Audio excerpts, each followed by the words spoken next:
লিখক হৈছে আমাৰ প্ৰেমেশ্বৰ ঠাকুৰীয়া ডাঙৰীয়া। কবিতাটো ভাল লাগিছে, গতিকে মই পাঠ কৰিব ওলাইছোঁ আৰু লগতে সকলোলৈ বিহুৰ ফুল ফেৰিয়া ওলত নাচিছোঁ।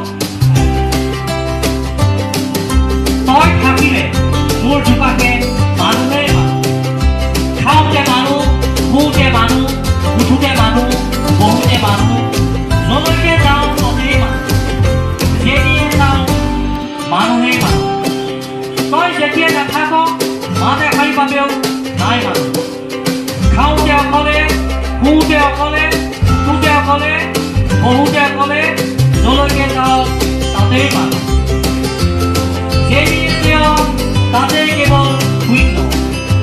কি যে মহাময় মা বৰ তই, তই থাকিলেও বিপদ, নাথাকিলেও। সেয়েহেতু টিভিত আৰু কাহানিও মাটিৰ মানুহ মাটিতেই খেলিম, মাটিতেই মিলিম, নালাগে তোক। ধন্যবাদ।